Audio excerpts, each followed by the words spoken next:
Welcome to Creative Power, a podcast designed to help you claim the full spectrum of your creative potential. I'm Camilla Fellis-Arnold, and I'm passionate about discussing how we change the face of both the creative industries and how we interact with creativity itself, so that it nourishes our soul and helps us express ourselves with alignment, flow, and authenticity. Let's get started.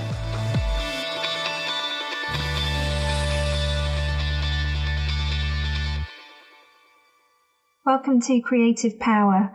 For the last few weeks, I've been talking a lot about being true and honest to yourself and feeling into those natural rhythms and seasons of creativity. And it's really, really important for me that I practice what I preach and be real with you.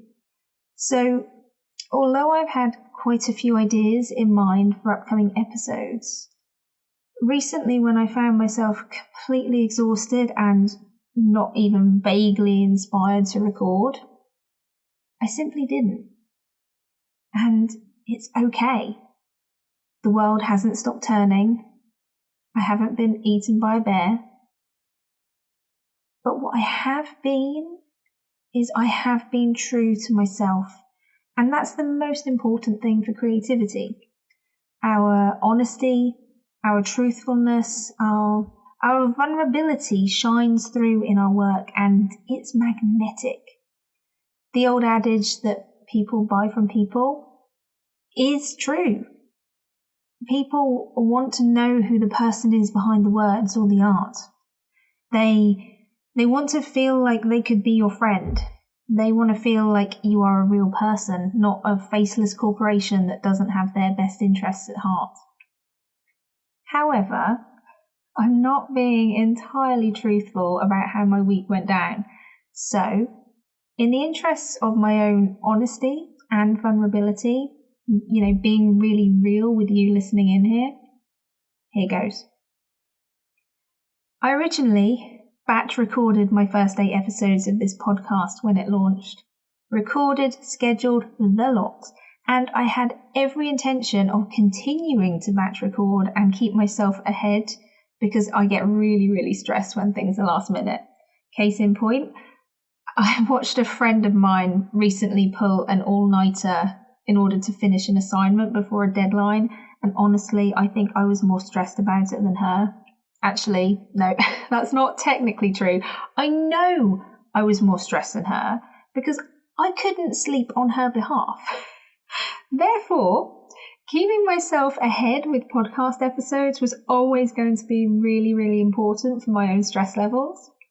So there I am, 8 episodes ahead of myself, and suddenly I didn't quite know what to say next. And I figured it was because we'd be in a new year, so I wanted to feel out the fresh energy of the year. But as the days and weeks ticked on, still nothing, which was stressful all in itself. A few days before the next episode was due to come out, I had a flash of inspiration and it gave me the next 2 episodes. So I quickly, riding that inspiration, got them recorded, and I was ahead of myself again by a couple of weeks. Then, once again, I didn't know what to say next in advance. It's not that I don't have anything useful to say, but I didn't know where or who I would be by the time the next episode aired. So how could I know in advance what I wanted to say? And what I mean by that when I say I didn't know who I would be, I'm constantly working on myself, letting go of those limiting beliefs, etc., etc. So I was changing. I am changing every day, every minute. I was going to be a whole new person by then. So how could I know what I wanted to say? So when this inspiration stalled, instead of forcing myself to say anything, I looked around me instead. What was going on in my life, in the world, in the people that I was working with, what was coming up?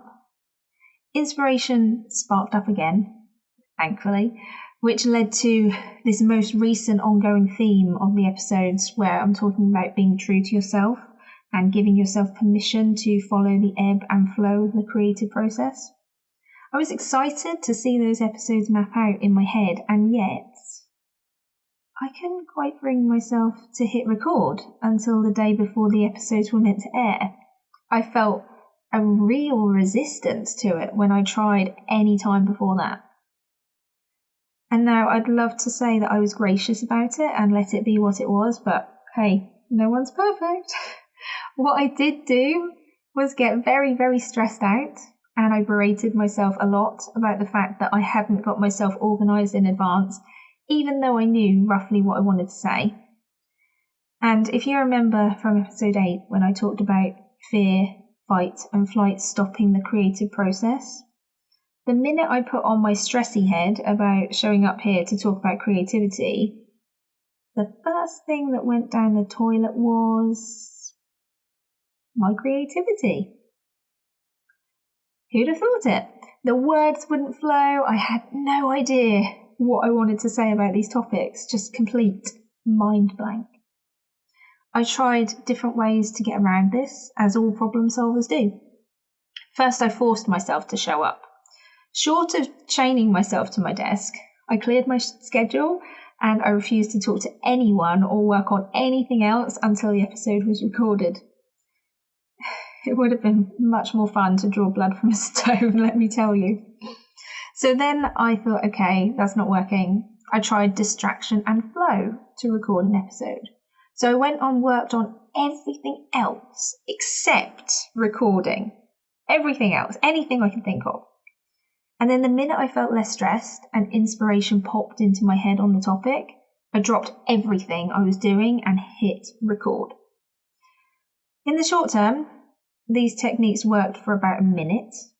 Neither of these techniques was going to work as a long-term plan though. That much was clear.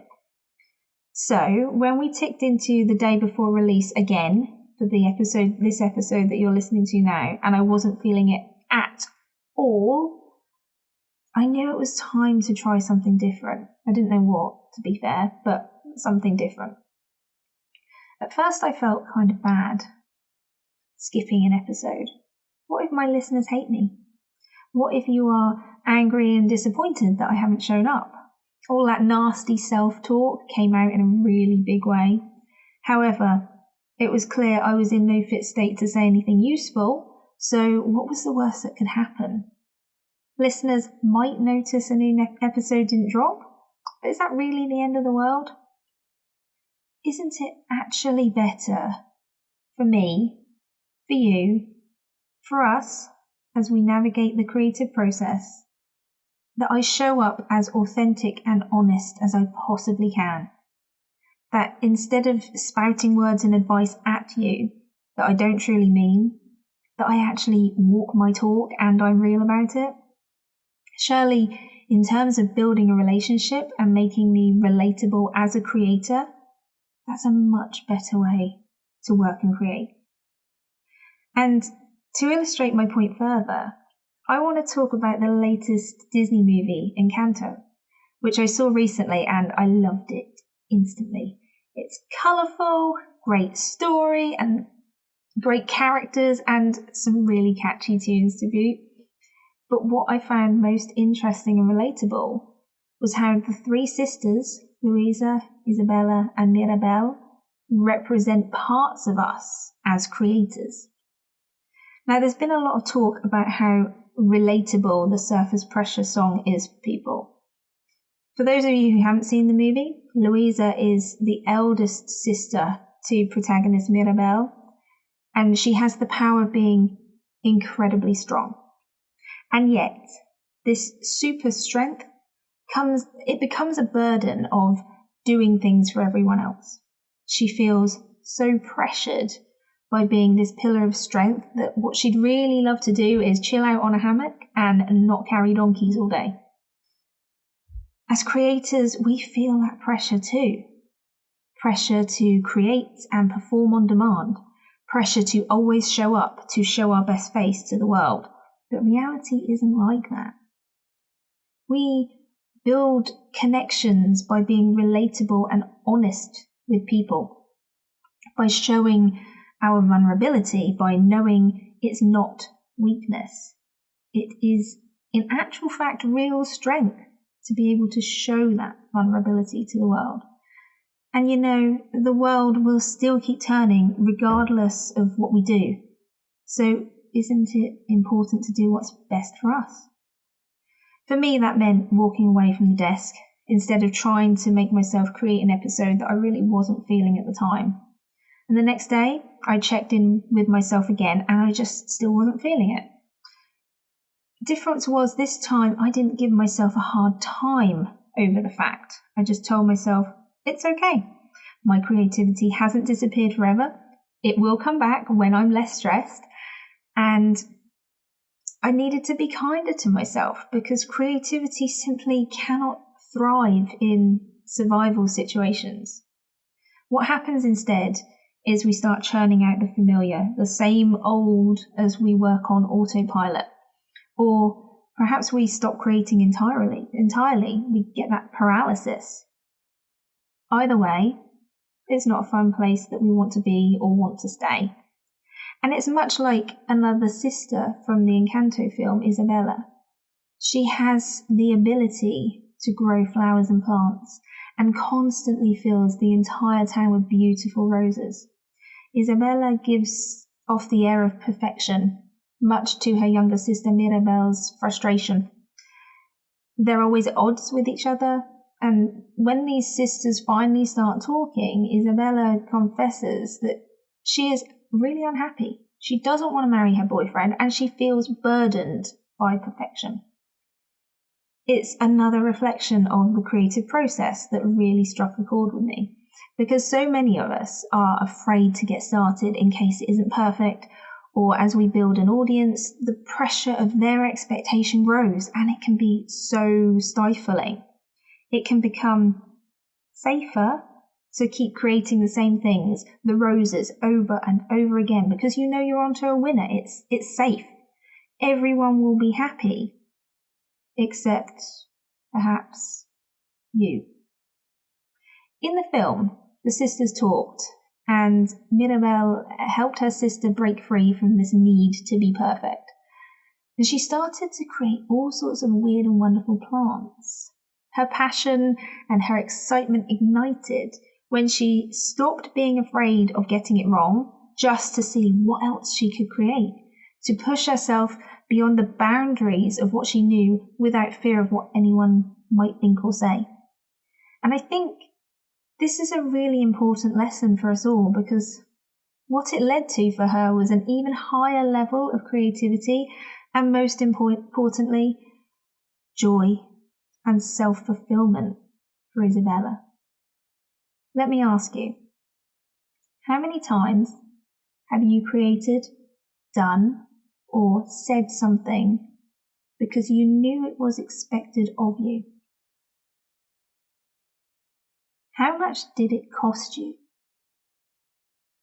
I don't mean cost in terms of monetary value. I mean the cost to your sense of self-worth and value. I mean the cost to your integrity, your inner peace, or your core values. How much did it cost your inspiration or creativity? The trouble with being a creator sometimes is that we can easily become wrapped up in pleasing our audience at the cost of ourselves. Now, okay, I understand completely it's not so easy to walk away from projects or clients in the name of integrity. I've been there in the trenches with the feast and famine cash flow issues, so I totally get where you're coming from.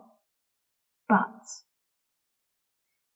if you don't find another outlet for the true creativity that you want to indulge in, the stuff that truly excites you, that is for you, that is you, then I'm sorry to tell you, but it's going to be a really long slog, and you'll eventually get completely disillusioned with creativity entirely because it's not fun, it's not fulfilling anymore.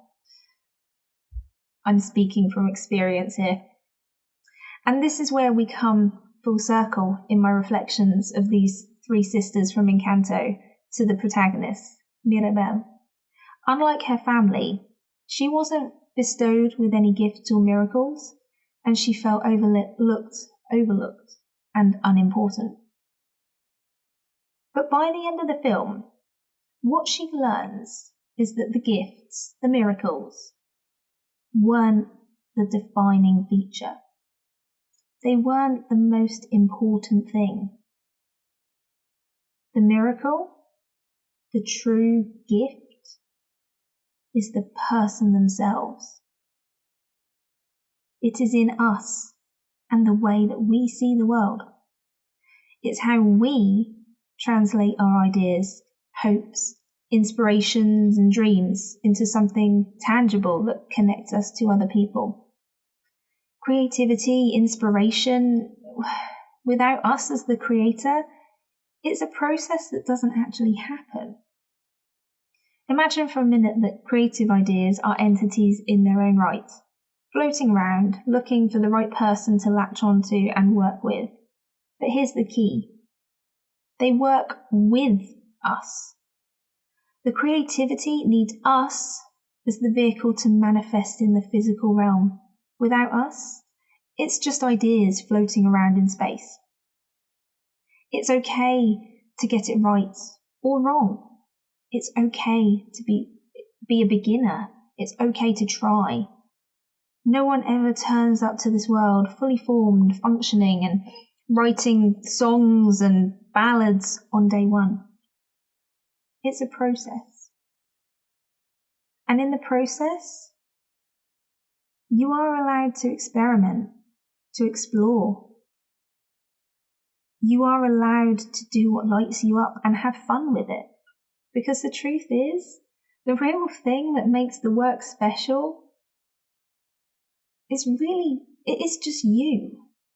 It is you stepping up to the plate and infusing something into you that no one else can. Your heart, your soul, your meraki. So when I wasn't feeling it with my episodes or work for the last couple of weeks, that was okay. The world still turned. And today, my work is better for me listening to myself, for me giving myself room to breathe, for me allowing myself to follow what was joyful and fun. And I'll be honest, when I set out to do this episode, I didn't have any intentions of talking about a Disney film. It really wasn't on the agenda at all. This episode has not gone where I thought it was going to go in the slightest. However, it is a part of me. I've always loved the magic of Disney, even when I grew older. I've loved it since a kid, but even as I grew older, and it wasn't particularly cool to love Disney, I still loved it. It doesn't matter. What really matters is showing up as my whole self regardless. Chasing perfection is a myth to stop the genius flowing out of you. If you're listening to this episode and really feeling what I'm saying, that you're resonating with any part of it, here's my advice. Go inwards and find what lights you up. Find the tiniest little spark and nurture it like it's the most delicate, precious flame. I have created what I call my love list. What I've done is anytime I find something new that really excites me, that lifts me, gets me passionate and activated, I write it on the list. There's films, TV, music, books, poems, hobbies, you name it, all of it is on the list.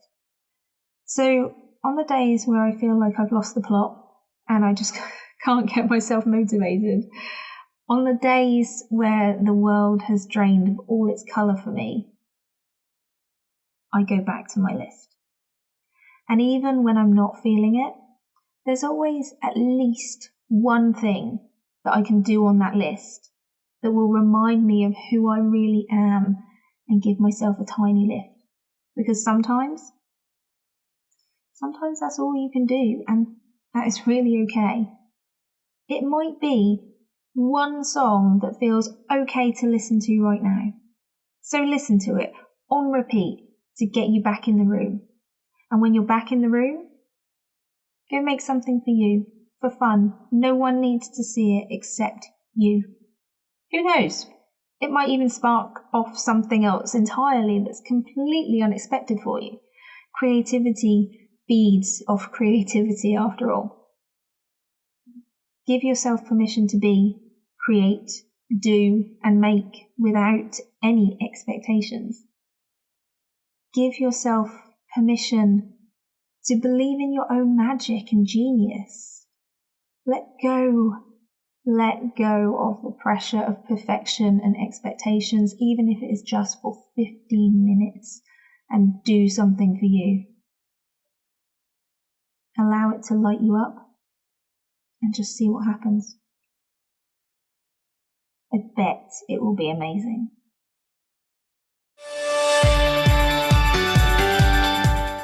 Thanks for listening to Creative Power today. If you enjoyed this episode, please share it with your friends and consider leaving a review. To find out more ways you can connect or work with me, please visit www.camillafellisarnold.com/creative power.